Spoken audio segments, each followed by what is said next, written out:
또한 요한은 자기 자신과 예수님과의 차이도 분명히 잘 알았던 것입니다. 요한은 물로 세례를 베풀지만 주님은 성령과 불로 세례를 주실 분임을 알았던 것입니다. 그래서 마태복음에서 말하고 있습니다. 그는 성령과 불로 너희에게 세례를 줄 것이라고 성경 말씀합니다. 또 예수님은 심판자임도 말씀하고 있다는 것을 알았습니다.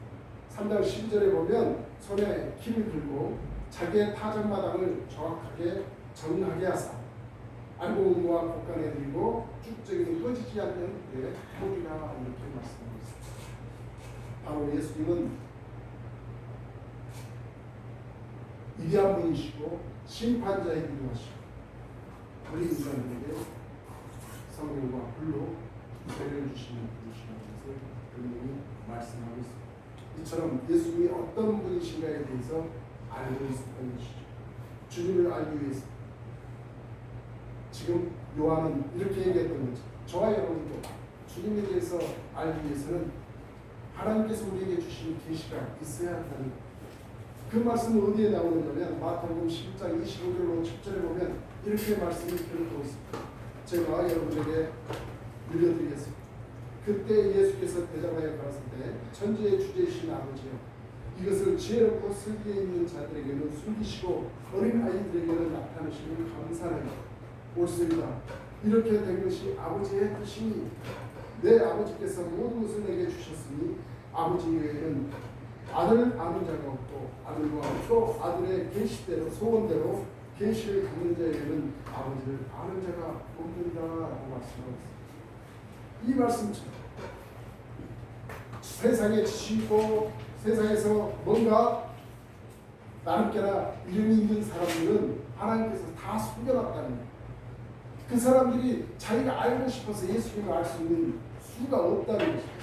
오히려 어린 아이들에게 나타내심을 감사합니다. 순수하고 아무것도 정말 꾸밈이 없는 그 사람들에게 오히려 나타내 주었다는 거예요. 바로 저와 여러분에게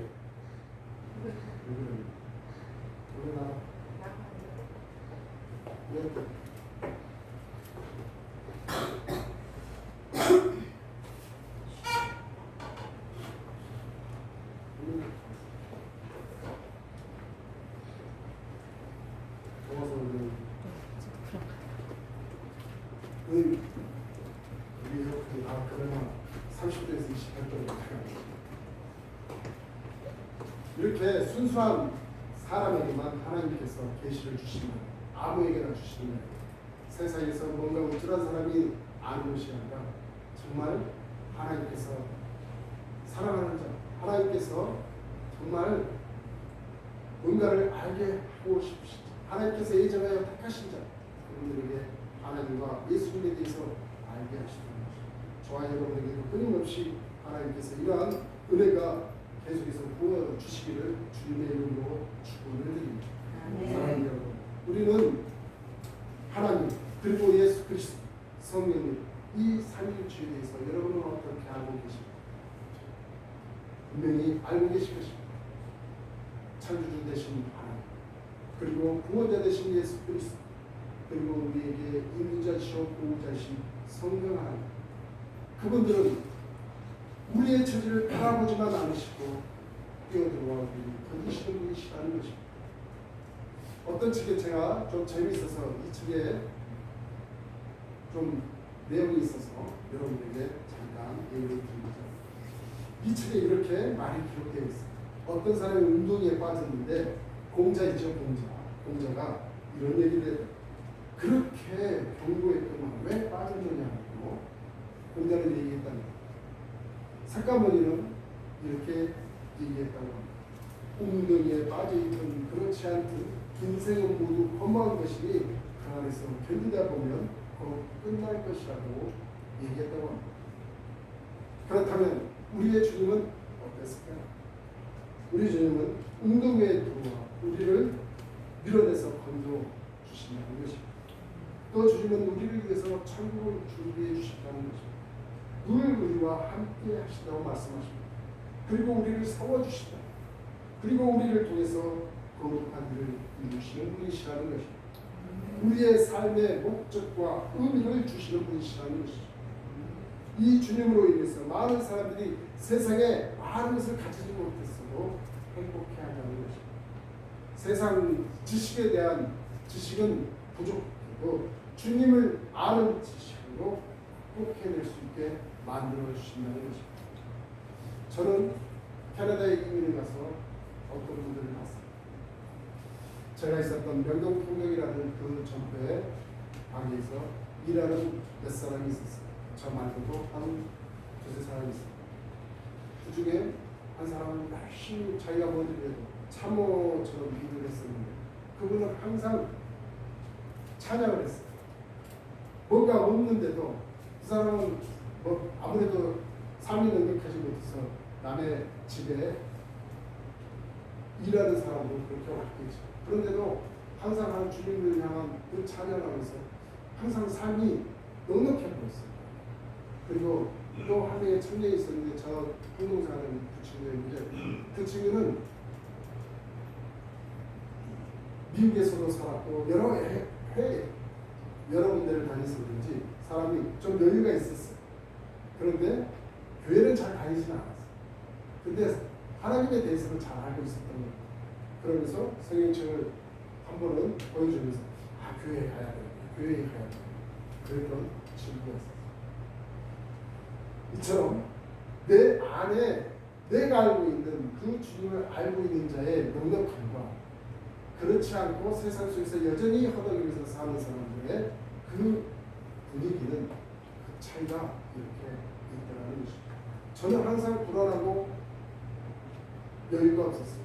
그때까지만 해도 하나님에 대해서 알지 못했어요. 이처럼 나 자신을 알고 이 주님을 더 깊이 알아가는 우리 모두가 되기를 소원합니다. 우리는 주님의 손에 붙들린 사람들이라는 것입니다. 우리는 주님 없이는 어떠한 삶의 의미나 목적이 없는 것입니다. 우리는 우리의 힘 그 자체로 우리 스스로를 구원해낼 수 없는 존재들이라는 것입니다. 그런 의미에서 본다면 우리가 주님과 아무 연관이 없다면 우리는 그저 유한한 존재예요. 멸망당할 수밖에 없는 존재라는 것을 우리는 분명히 알아야 한다는 것입니다. 그래서 우리는 주님을 바로 알고 그분과 관계를 맺고 있다면 우리는 영원한 존재요 하나님의 거룩한 백성이요 하나님의 사랑받는 자녀의 삶으로 이 땅에서 뿐만이 아니라 저 천국에서도 하나님과 함께하는 영생을 누리며 살아가게 될 것입니다. 주님도 우리에게 말하고 있습니다. 주님은 포도나무여 우리는 가지인 것을 말씀하고 있습니다.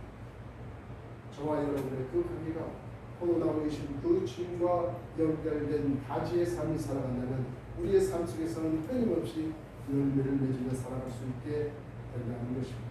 여러분의 살아가는 삶 속에 많은 굴곡과 어려움이 있지요.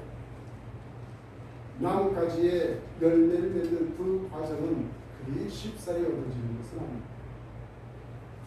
가운데 그 물을 공급받기 위해서 끊임없이 생명을 지탱하고 있는 그 나무에서 떨어지지 않는 그 끈질긴 생명, 그리고 질 좋은 포도의 열매를 맺기 위해서 끊임없이 내리쪼이는 햇빛을 쬐야만 더 달달한 포도 송이의 열매를 내줄 수 있는 거죠.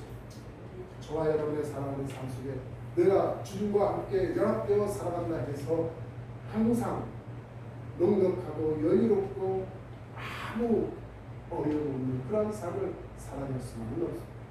우리는 그 나무된 예수님과 붙들려 살아가기만 한다면 그 결과물은 분명히 풍성하고 넉넉한 아름다운 열매를 맺어 끊임없이 우리의 삶은 예수님과 연결된 그 가지된 모습으로 살아가는 그 결단과 그 인내와 그 끈기로 그 예수님을 찬양하며 그 예수님과 함께 하시는 저와 여러분이 되시기를 다시 한번 주님의 이름으로 축원을 드립니다. 오늘 우리는 이 자리에 나 자신의 죄인면과 겸손함 하나님의 도우심의 손길을 구하시고 그래서 하나님께 함께 하심과 인도하심 저와 여러분의 삶 가운데서 그대로 나타나 모든 일들이 형통한 길로 나아가시고 영혼들이 성령으로 충만하여 하나님의 풍성한 축복이 여러분의 가정에 임하게 되시길 다시 한번 주님의 이름으로 축복합니다. 아멘. 기도하시겠습니다. 사랑과 은혜가 풍성하신 하나님 아버지 감사합니다. 오늘도 우리들에게 이렇게